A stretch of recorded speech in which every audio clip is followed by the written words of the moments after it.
আসসালামু আলাইকুম, welcome back to my channel. আজকে আমি নিয়ে এসেছি পালং শাকের পকোড়া রেসিপি। এর আগে আমি দেখিয়েছিলাম গোটা পালং শাকের পকোড়া, আর আজকে দেখাবো পেঁয়াজির মতো গোল গোল পকোড়া। তো প্রথমে আমি এখানে কিছু পালং শাক ভালো করে ধুয়ে ছোট ছোট করে কেটে নিয়েছি, আর বড় বড় সাইজের দুটো পেঁয়াজ কেটেছি স্লাইস করে, আর একটা কাঁচা লঙ্কা কেটেছি। তো পালং শাকের সাথে লঙ্কা পেঁয়াজগুলো দিয়ে ভালো করে মেখে ম্যাশ করে নেবো। আর তার সাথে মশলা দিচ্ছি হলুদ গুঁড়ো, ধনে গুঁড়ো, লঙ্কার গুঁড়ো, জিরের গুঁড়ো দিয়ে এইভাবে হাত দিয়ে ভালো করে আমি এটাকে ম্যাশ করে নিচ্ছি। আর হ্যাঁ, নুন দিয়েছিলাম, নুন ছাড়া তো কোনো রান্নাই হয় না, তো নুনটা মাস্ট। নুন দিয়ে ভালো করে এগুলোকে আগে ম্যাশ করে নেওয়ার পর পরিমাণ মতন বেসন দিয়ে দিচ্ছি। এখানে 2 থেকে 3 চামচের মতন বেসন লাগবে, আর লাগবে কর্নফ্লাওয়ার। যাদের বাড়িতে কর্নফ্লাওয়ার থাকে না, তার পরিবর্তে অল্প একটু ময়দা দিলে কিন্তু কর্নফ্লাওয়ারের কাজ করে।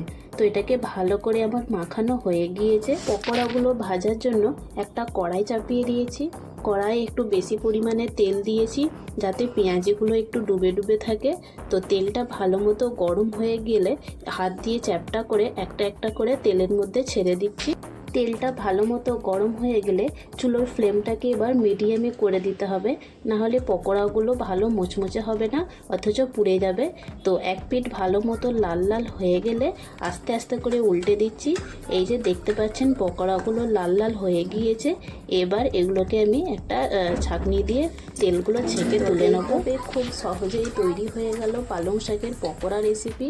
তো রেসিপিটা কেমন হয়েছে অবশ্যই জানাবেন। ভালো লাগলে লাইক, কমেন্ট অ্যান্ড শেয়ার করবেন। আল্লাহ হাফিজ।